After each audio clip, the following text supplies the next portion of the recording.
awakening autonomously, taking that leap and walking the path of healing. That generally means taking a step back in more of a reflective nature. As we can see within this card this week, we're definitely getting that bear spirit. You know, one thing about bear is about courage and the ability to go into hibernation and a little bit of that retreat from the outside world. So what do we need to know this week as we continue progressing forward in our autonomous journey and manifesting those values, those realities, those dreams, those ideals that we want to share with the world? So with that being said, do we need to be taking a focus on our emotional state of being, our mental thoughts? Is it an actual physical healing? Is it a trauma to our body? Or is it just the fact that we have that exhaustion, that we require some rest? You know, what about that spirituality, our belief system? How are those supporting us? Do those require any new perspectives that can help us leap beyond the comfort zone of just existing and maybe take a step closer to beginning to thrive within our reality? So this week we have two spirit animals per usual guiding us forward. I'm definitely feeling that we should be going to the left tonight. The fire ants. Definitely feel these bursts of anger, aggression, irritability, resentment. No one likes to get bit by a fire ant. It's definitely an annoying feeling. So what's going on in our life right now that's creating annoyance, resentment, frustration? What is it that we're feeling like we're not expressing that we need to step forward? This evening, we have blue lace agate that's really helping us gather that ability to speak, to be able to bring that blue calming energy into our throat chakra. How can we speak with less anger? How can we express our anger in a way that isn't so volatile? Because when we lose our temper, we're ultimately hurting ourselves as well as whoever our temper is directed at. So with a fire ant, it's about finding patience, confidence, and teamwork. And that confidence is definitely going to be anchoring into that bear spirit that we have that's encouraging maybe a little bit more retreat, maybe cooling off, taking a look at things with a calm way or approach to the perspective. Usually when we get bombarded and our tempers flare, it's easier to take a step back and walk away. Even if it's not graceful and you're slamming a door, you're better off walking away in that moment, finding the patience to then revisit the situation and express yourself in a way that isn't so irate or so acute in that moment. So fire energy is saying make sure you're not flying off the handles and reacting from a place of rashness. You know, find that compassion, that patience. If you are choosing or vibing with the card to the right, ooh, the dragonfly. Interesting, we have the symbol for air as well as the symbol for water. So once again, we're really bringing in that blue energy, that throat chakra. Unlike this fire energy that you're seeing with this red, orange, and yellow, so that primal instinct of surviving and feeling like we just need to try to get ahead and that irritability, the dragonfly is a place of expression, communications, thoughts, and feelings. So one tip for advice is to be mindful of what's going on in your reality right now. Make sure you're not playing into any illusions or fairy tales.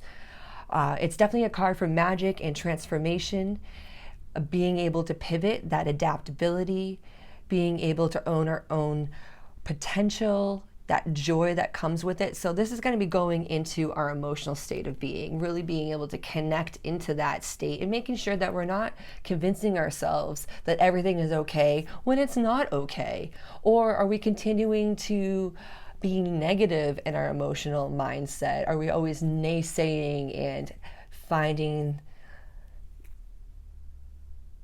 lack of hope or despair, grief, sorrow? Sorrow is definitely a place where our anger can mask our sorrow. So that could be also a collective message that we're seeing right now, is that is our irritability or our anger being masked?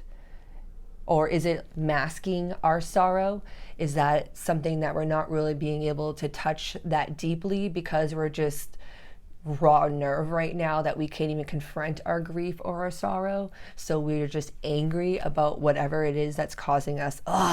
So healing can take all different forms. It can be the trauma of our body and having a physical injury that sets us back, and that emotion or that transformation of what we need to do physically, mentally, and emotionally really tugs on those heartstrings of whatever it is that we believe in, and holding on to that hope.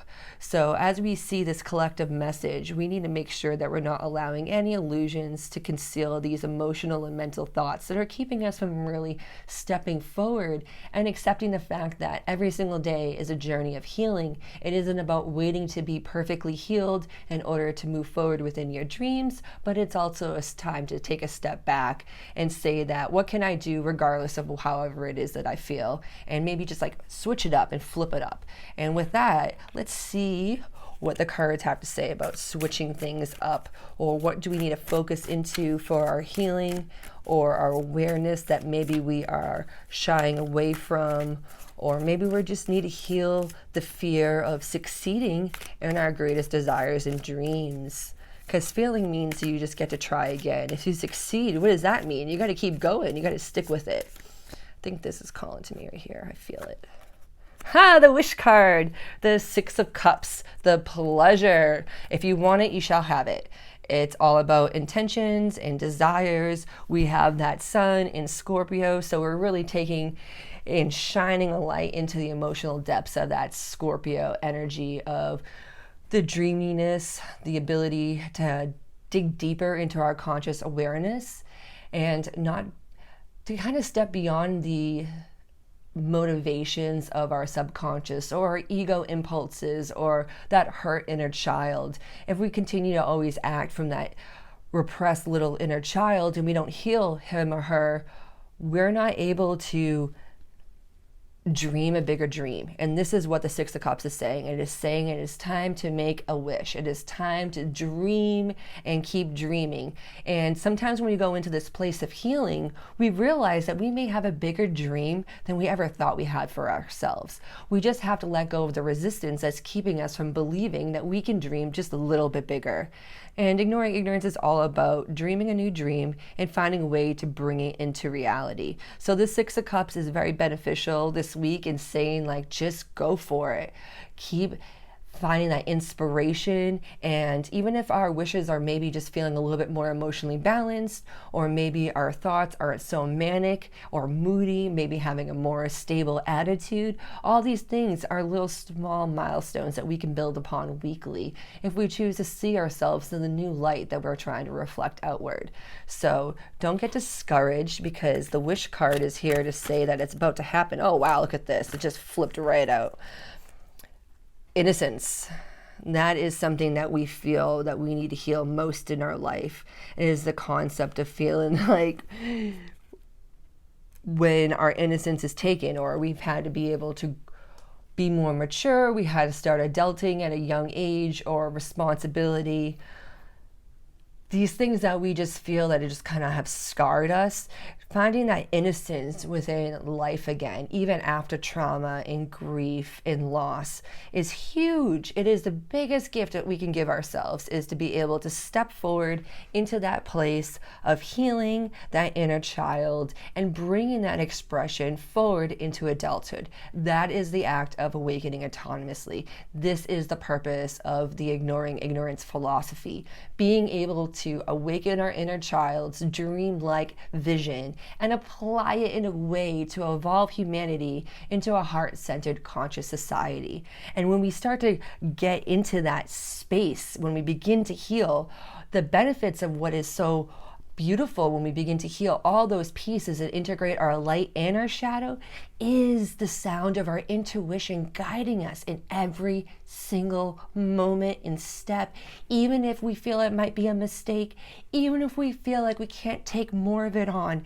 The innocence in that vision is the heart-centered consciousness that can activate all our chakras into our harmony, into energy, into the ability to dream a dream beyond the dream.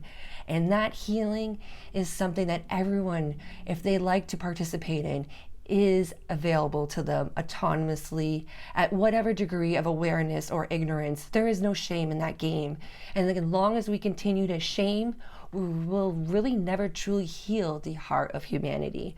So it's time to step into our innocence and find that way to connect into that childlike innocence this week in order to find a way to awaken a greater depth of healing so that we can speak with passion and excitement, with balance and vision, without all that aggression, hatred, and resentment that keeps us disconnected from the whole. I appreciate you all tuning in, awakening autonomously, and thank you for choosing the Ignore Ignorance way. Have a great week.